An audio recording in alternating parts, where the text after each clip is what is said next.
Session 9 LIC class. Today we are going to discuss about bandpass filter. In the last session we discussed about first order and second order of low pass filter as well as high pass filter. So in this session we are going to discuss about bandpass filter and the types of the bandpass filter.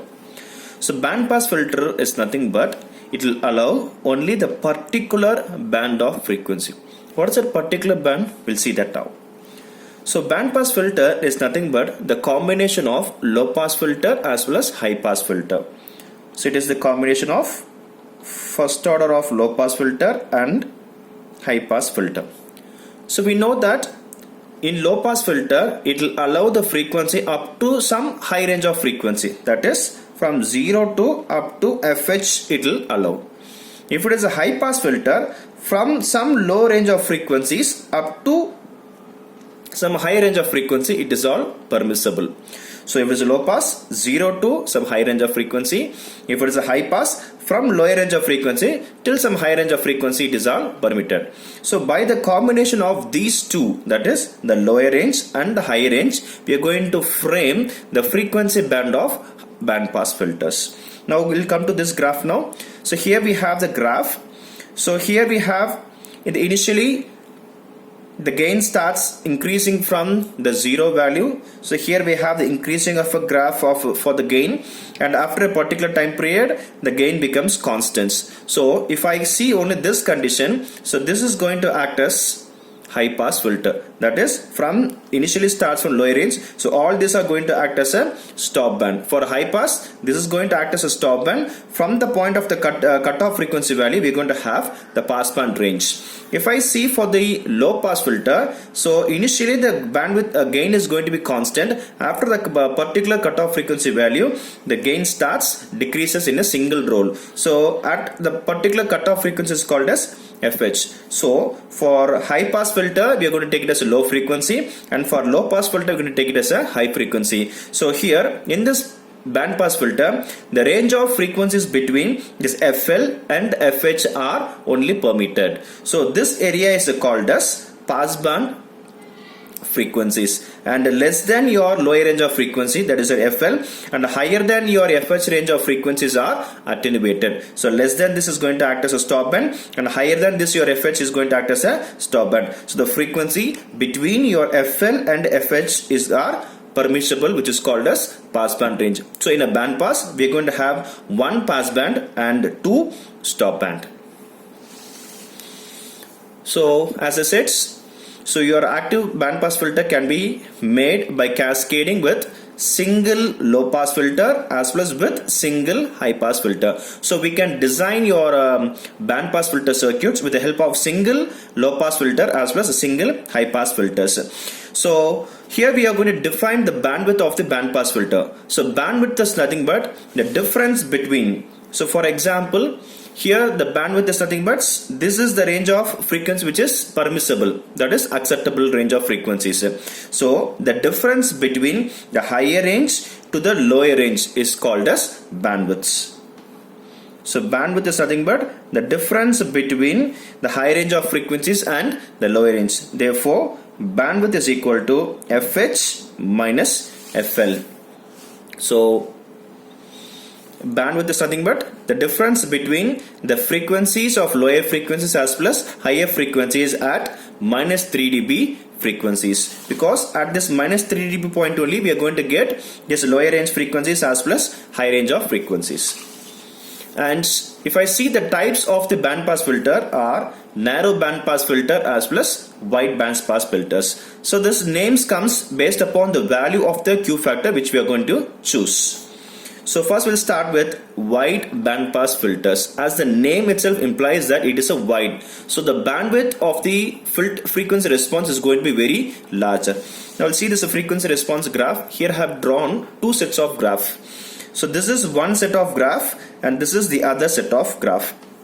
So you can see this very landscape, this is a flat graph. This is called as a wide bandpass filter, where we have the pass band range to be very wider. If I go for narrow bandpass filter, the pass band will be very smaller in sizes, that is very narrow in sizes. So these are the two types. One is the narrow bandpass filter, the other one is wide bandpass filters. Now based upon these two, we have the classification as narrow as well as wide bandpass. So if I start with the wide bandpass filter, is nothing but we are going to frame the circuit by cascading the high pass filter as well as low pass filter with the amplification. Amplification is nothing but already we are going to use like either inverting op-amp or non-inverting op-amp. So first we are going to have the high pass filter circuits followed by your amplification, and that is followed by the low pass filter. We know well that for the high pass filter, your input will be your capacitance that is going to block our DC component, and we are going to have the amplification that is with the help of for finding the gain value, and followed by your amplification going to have the low pass filter where the input is your resistance and your capacitance value is grounded. So this value of your design will produce a relatively flat asymmetrical passband frequency response. So for the wide, how we are going to have your passband, it is very flat in shape, right? So now this above passband tuned circuits mostly just gives a wide bandpass filter, but in some cases I want only some specific range of frequency, not very wider bandwidth. I want only smaller in bandwidth. So for that cases we have to go for some modification of the circuits. So with that modification, we'll start with the other part of the circuit, like inverting bandpass filters. As we know that, as I mentioned the point that bandpass filter is nothing but the combination of first order low pass filter as well as first order high pass filter. Now see, this is circuits. Here we have the low pass filter as well as high pass filter combination. But before we go into this, you might have seen this kind of circuit somewhere in the op-amp applications. So this circuit can act as either as a differentiator or as an integrator. If I have this input as a resistance, this is one kind of circuit. If I have in the feedback I have with the capacitance, that is going to act as one set of circuits. Now by the combination of these two frequency responses, we are going to have two cutoff frequencies. So R1 C1 defines the first lower cutoff frequency as FC1, and this R2 and C2 defines the upper cutoff frequency, which is called as FC2.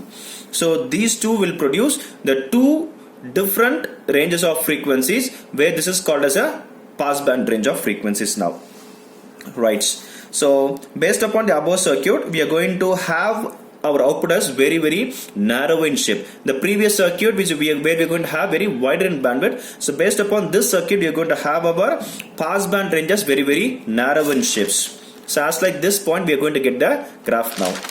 So this narrow is all decided by the frequency component called this R1 and C1 as plus R2 as plus C2. So the cutoff frequency and the bandwidth are mainly related to the component of R1, R2, C1 as plus C2. Now we'll go for the other more improvement of the frequency response. If I want to improve the bandpass filter to be more accurate, then I want to go for some modification in the circuits just by rearranging the circuits. So see, here we have like R1, C1, R2 as C2. So by just having a small rearranging of this circuit, that is we're going to have, here I have only one feedback circuit now. Now I'm going to have some like two feedback circuits, like a gain bandwidth to be more elaborated now. Right.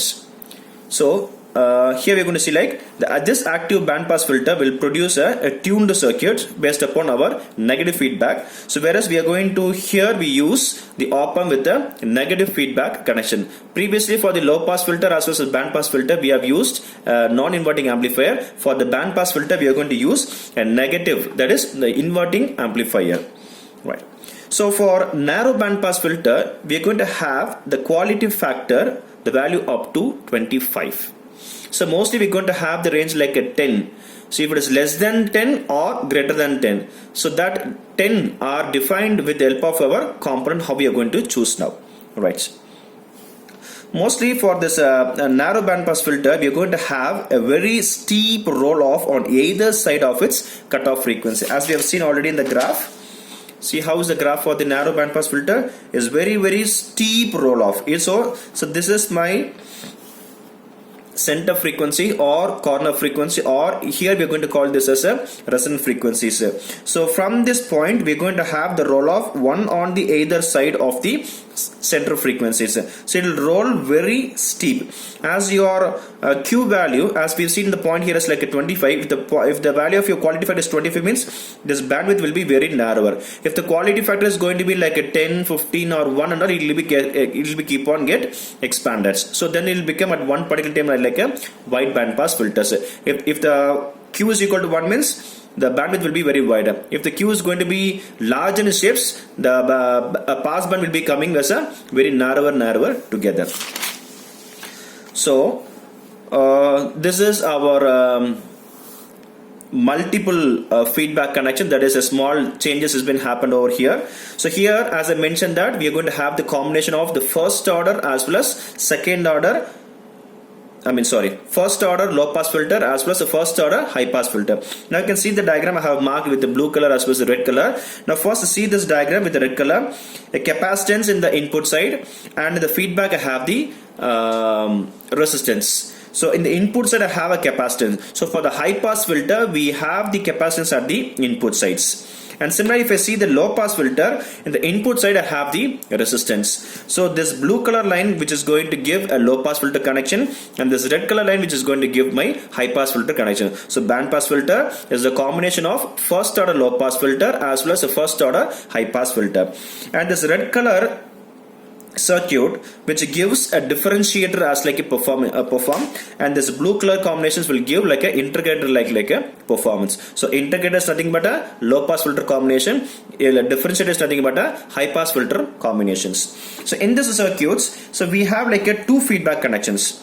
So one for the differentiator, the other one for the integrator. That is one for the low pass filter, the other one for the high pass filters. So the lower cutoff frequency as well as higher for cutoff frequency, mainly it's depending upon the C1 as well as C2 as well as your R1 as well as R2 component. So if I'm going to start the frequency from 0, then I'll come to the lower range of frequencies, then the mid range of frequencies, then to the higher range of frequencies.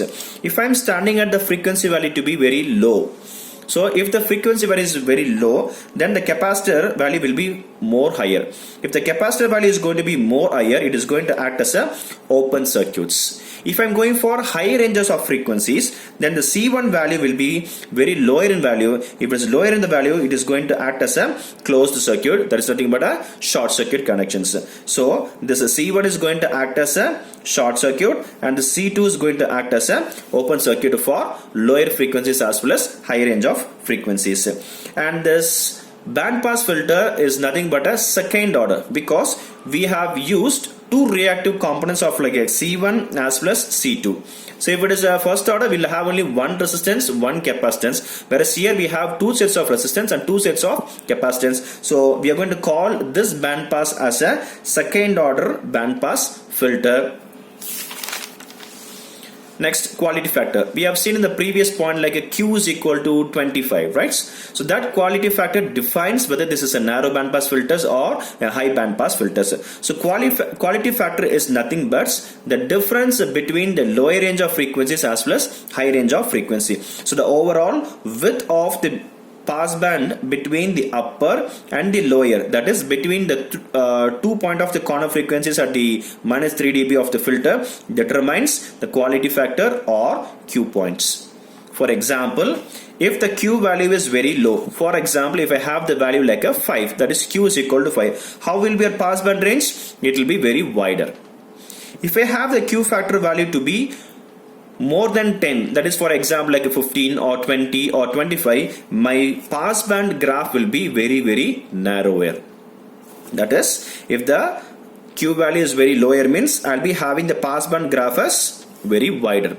If I have the Q value to be very higher in values like 10, more than 10 like 15, 20 or 25, the pass band graph will be very narrower. So it will be very narrow in shapes. So that's what here I defined it. If the Q value is greater than 10, it will be a narrow bandpass filter. If the Q value is less than 10, it will be a wide bandpass filters. So most of the quality factor is defined by cutoff frequency divided by the bandwidth. So f0 or fc, we'll call it in any way. Fc is a corner frequency or a cutoff frequencies divided by the bandwidth. So bandwidth is nothing but is the difference between high range of frequencies to the lower range of frequencies. So the quality factor is inversely proportional to the bandwidths. So if the bandwidth is going to be increased, then the quality factor will be lower. If the bandwidth is going to be very smaller in values, then the quality factor value will be very larger. Now see the graph for the narrow bandpass filter. As I said that if the Q is equal to 1, if the Q value is going to be very smaller, the graph is going to be very wider. If the Q value is going to be very larger, the graph is going to be very narrower. As the Q increases, the bandpass filter gets reduces. If the Q value is going to be very smaller, the bandpass filter is also going to be the pass band is also going to be very widest. So this is all about the bandpass filter, and the types of bandpass filters are wide as well as narrow bandpass filter. Thank you.